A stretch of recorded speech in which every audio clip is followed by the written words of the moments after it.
Nous allons continuer le cours précédent de trigonométrie où j'ai beaucoup insisté et j'ai dit que la mesure généralisée d'un arc qui permet de trouver la position d'un point M était bien sûr alpha, vous voyez, AM, l'arc AM est égal à alpha plus 2,4pi.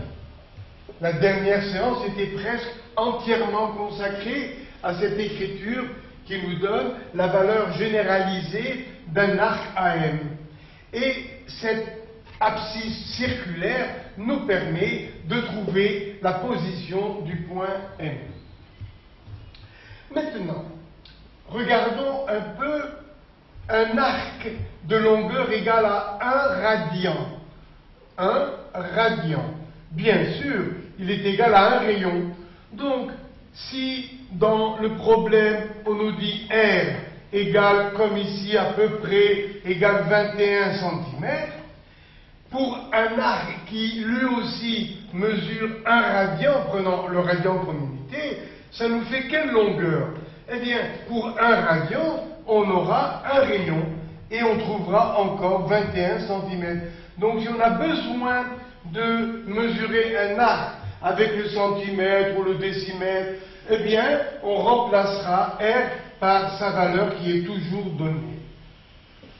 Maintenant, si alpha vaut 2 radians, quelle est la longueur L?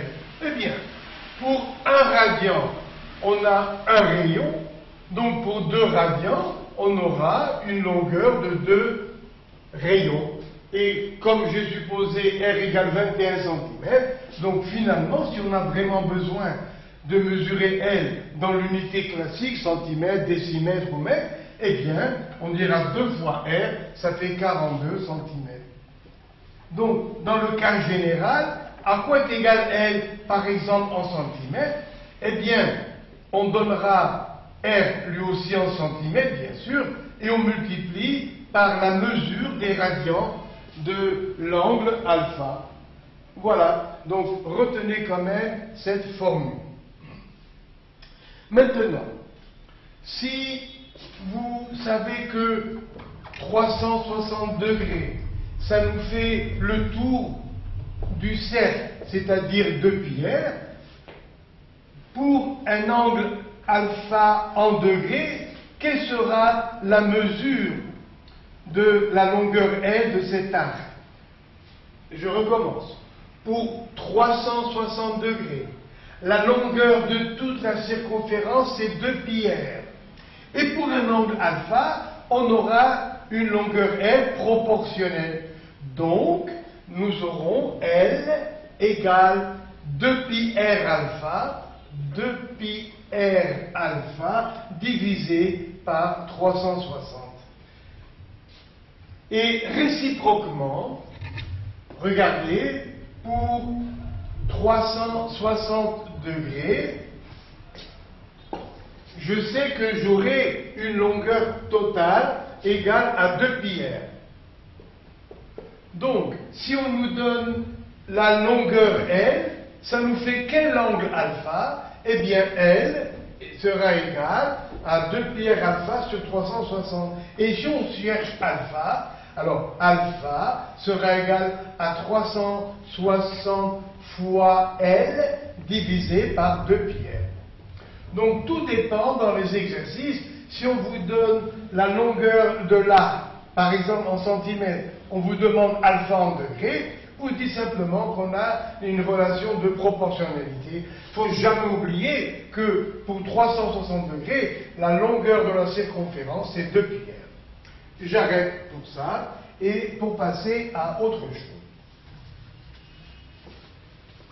Au cours précédent, je vous avais dit qu'il fallait apprendre à trouver la position d'un point M, même si l'expression de l'arc est assez compliquée.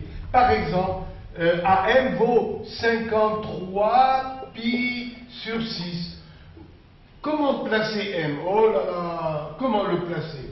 Eh bien, nous avons vu que à partir d'un point n, si on ajoute un nombre entier de 2π, ou si on enlève un nombre entier de 2π, eh bien, la position de n ne va pas changer.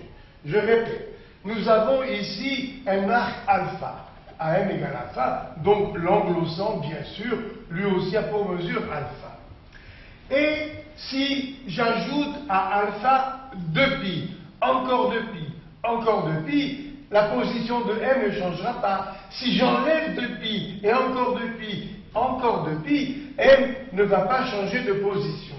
Donc, si on me donne une valeur de l'angle ou de l'arc comme 53π sur 6, comment trouver sa position? Eh bien, à nous d'enlever un certain nombre de fois 2π.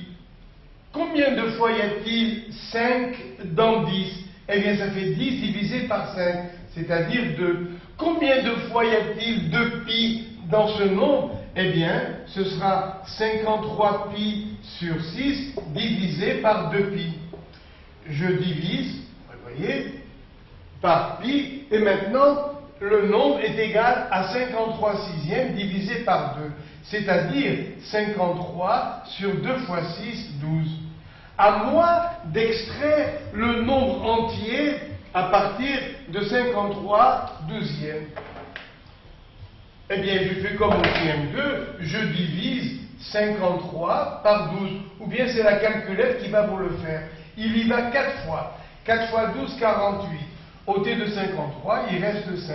Donc, 53 douzièmes égale le nombre entier 4, plus 5 douzièmes. Remplaçons ici 53π sur 6.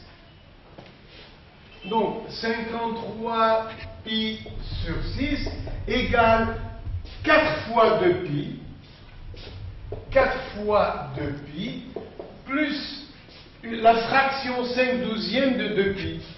5 douzièmes de 2π. On peut enlever 4 fois 2π. Voilà. Ça ne changera pas l'extrémité de l'arc. Et maintenant, 5 douzièmes de 2π, simplifions par 2, ça fait 5 sixièmes de π. Comme on n'est pas encore habitué à manier pi, eh bien on va remplacer par 180 degrés. Ça fait 5 sixièmes de 180 degrés. 180 sur 6, ça fait 30. 5 fois 30, finalement, ça fait 150 degrés. Donc, sur mon cercle trigonométrique, je prends un arc de 150 degrés et ça me donne la position du point M. Donc, quelle est la méthode? Eh bien, quand on nous donne une mesure de alpha importante, compliquée, eh bien, on va voir dans cette mesure combien de fois on peut enlever 2π.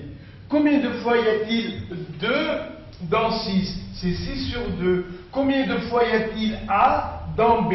Ça fait B sur A. Donc, combien de fois y a-t-il 2π dans ce nombre? Eh bien, j'obtiens en divisant. Simplifions déjà par pi, donc ça fait 53 sixièmes divisé par 2, c'est-à-dire 53 douzièmes. Ce nombre, c'est le nombre de fois qu'il y a 2π dans l'arc qu'on nous a donné. 53 douzièmes. Je vais extraire le nombre entier de fois 2π. Je répète, ça c'est le nombre de fois qu'il y a 2π dans l'arc qu'on nous a donné. Donc, je dis 53 divisé par 12, il y va 4 fois. Ça veut dire 4 fois 2π. Plus 5 qu'on n'a pas pu diviser par 12. Bon.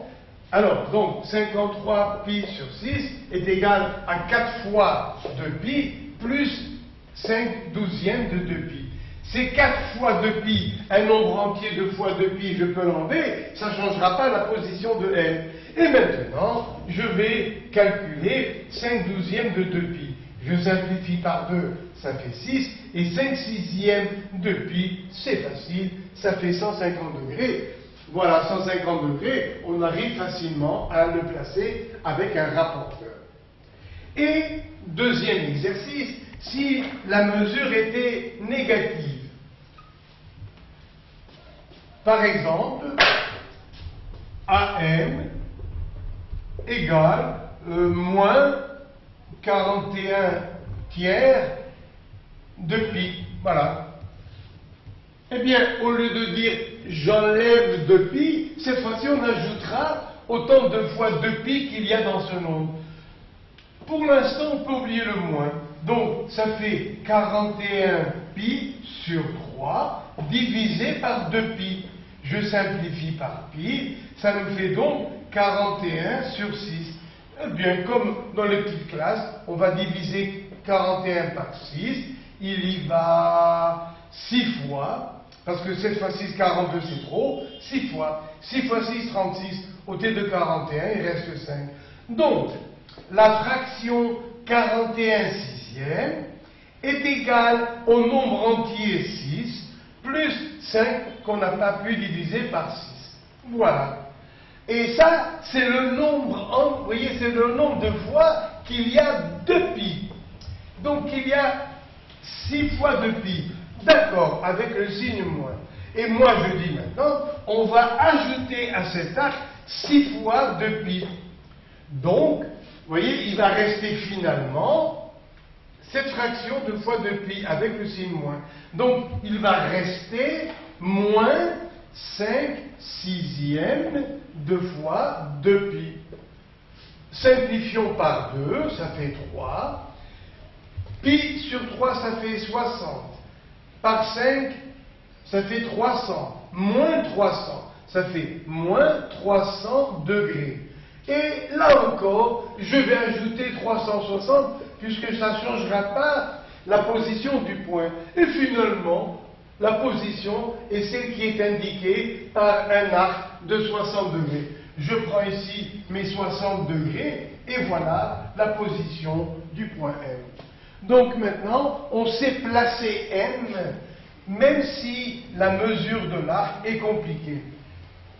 Donc on divise par 2 pi, et on continue de diviser, on prend la partie entière de fois 2 pi, et on la met, excusez-moi, à la poubelle, parce que ça ne change pas la position du point, et la partie fractionnaire qui reste, on la convertit en degrés pour placer le point à la bonne place.